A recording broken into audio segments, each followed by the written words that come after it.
Kim Chu, buntis na daw? Si Attorney Oliver daw ang ama? Isang malaking fake news. Anak ni Paulo Avellino na si Aki, boto kay Kim Chu para sa daddy niya. Tara, usap ulit tayo.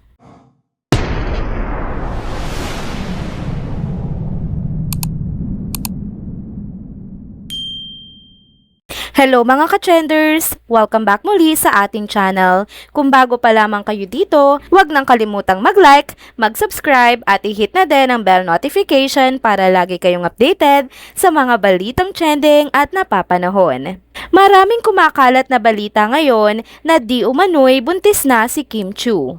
Hindi na nga bago ang ganitong issue sa mga kababaihang celebrity sa panahon ngayon at si Kim Chu nga ay hindi ligtas sa mga fake news na katulad nito.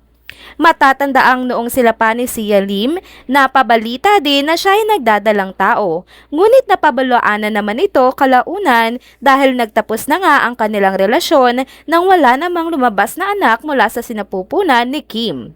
Hanggang ngayon, si Kim Chu ay patuloy na nasa spotlight ng show business kaya imposibleng maging totoo ang balitang ito nang hindi ito nalalaman ng publiko. Ngayon naman, lumutang ang panibagong intriga na buntis di umano si Kim at ang tinuturong ama ay si Attorney Oliver Moeller. Sinasabi ng mga tagahanga ng nasabing abogado na sila ni Kim Chu ang totoong may relasyon at nagbunga na nga daw ang kanilang pagmamahalan. Ngunit ito ay walang katotohanan. Hindi ito gawain ni Kim Chu. Kung babalikan ng lahat ng naging relasyon ni Kim, mapapansin na ito ay nagtatagal. Ang isang relasyon niya nga ay tumagal ng halos 5 taon at ang isa naman ay umabot ng 12 taon. Kilala si Kim Chu sa kanyang pagiging konserbatibo at hindi siya nasasangkot sa mga isyong nakikipag-flirt sa iba't ibang lalaki. Hindi siya nagdalang tao sa kabila ng pagkakaroon niya ng matagal ng karelasyon in the past. Kaya imposible namang bigla na lang siyang magbabago at mabubuntis ng isang lalaki ngayon niya lamang nakilala.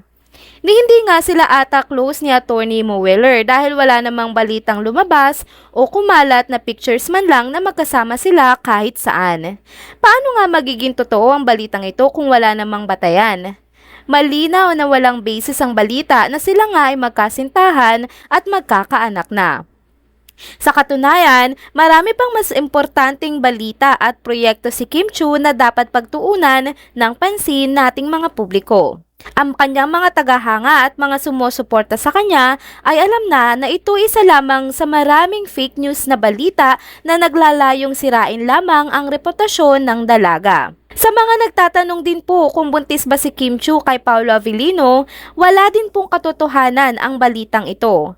Nakita nyo naman kung gaano ka-active pa rin si Kim Chu, 'di ba? Sa kanyang workout, maging sa pagtakbo, kaya talagang imposibleng nagdadalang tao siya ngayon.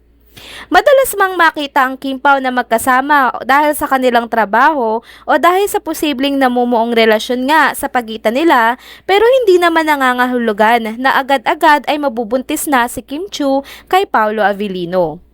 Isa ako sa mga naniniwala na may espesyal na koneksyon ng dalawa at isa din ako sa mga magiging masaya kung sila nga ang magkakatuluyan. Subalit mas paniniwalaan ko ang aking obserbasyon na hindi ganun kabilis ang mga pangyayari sa dalawang ito. Kung magkakaroon man ng bunga ang kanilang relasyon, tiyak na ito ay mangyayari sa hinaharap at hindi ito magiging bigla-bigla. Kung tayo nga ay tunay na tagahanga ng dalawa, syempre hahayaan natin sila to really take their time at hindi mamadaliin ang mga bagay-bagay. Sa ngayon, huwag tayong maniwala at magpapadala sa mga fake news na kumakalat, lalo na nga sa issue ng pagbubuntis ni Kim Chu. Obvious naman na fake news ito. Sa aking obserbasyon, marami pang plano sa kanilang karera sila Kim Chu at Paulo at Avellino. Gagawa pa nga sila ng mga pelikula, 'di ba? Tapos pagkatapos, pwede naman na silang magpakasal kung sila nga talagang nakatakda sa isa't isa at kung talagang mahal nila ang isa't isa. Mas magandang isipin 'yon, 'di ba mga ka-trenders? Huling update naman natin patungkol sa Kim Pao ngayong araw ay tungkol sa napapabalitaang video call di umano ni Paulo Avellino sa kanyang anak kay LJ Reyes na si Aki. Ayon sa balita, boto si Aki kay Kim Chiu bilang bagong girlfriend ng kanyang daddy na si Paolo Avellino. Sa nasabing video call, sinabi ng bata na masaya siya dahil napapasaya ni Kim ang kanyang daddy at nakikita niya ang kasiyahan at contentment sa ama niya sa piling ni Kim. Matatanda ang una nang napabalita ang magandang opinyon ni LJ Reyes sa relasyong Kim Pao, kaya hindi malayong ganito rin ang opinyon ni Aki. Naging maganda naman ang relasyon ni LJ at Paolo ngayon at maayos nilang kino-co-parent si Aki kahit na magkalayo ngayon ang mag-ama sa isa't isa. Napabalitaan ding maayos na provider na ama si Paolo at kapag nagkakaroon ito ng oras ay binibisita niya si Aki sa Amerika. Dagdag pa rito, patuloy na pinapakita ni Paolo ang kanyang responsibilidad bilang ama kahit naabala siya sa kanyang karera.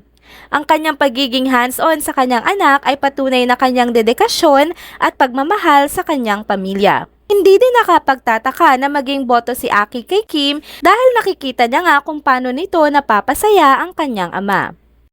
Sa kabila ng mga issue at intriga, nananatiling matatag ang relasyong Kim Pao at patuloy na umaani ng positibo at maraming suporta mula sa kanilang mga tagahanga.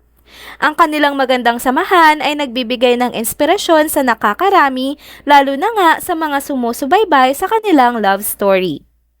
Patuloy nating abangan ang mga susunod na kabanata sa buhay ni Kim Chiu at Paolo Avellino.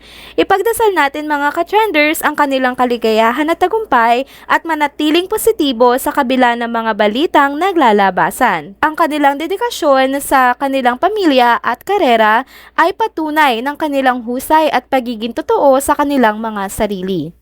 Suportahan natin sila sa kanilang mga proyekto at personal na buhay at hayaan nating lumago ang kanilang pagmamahalan ng natural at walang panghuhusga.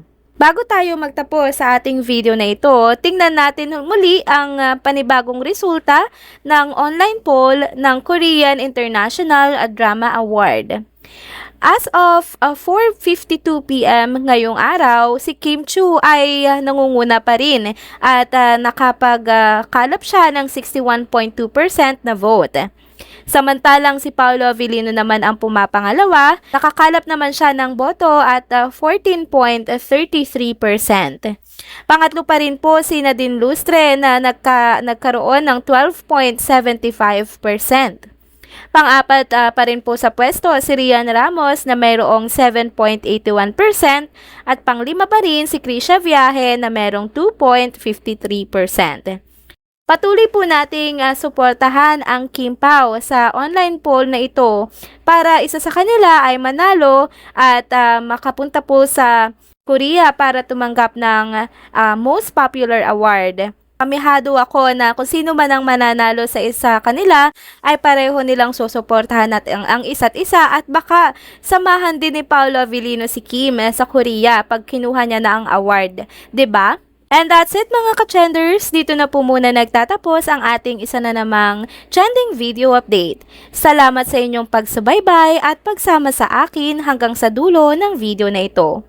Pero bago kayo umalis, please huwag niyo pong kalimutang mag-like, mag-subscribe at i-hit na din ang bell notification para lagi kayong updated sa mga balitang trending at napapanahon. See you on my next one. Paalam!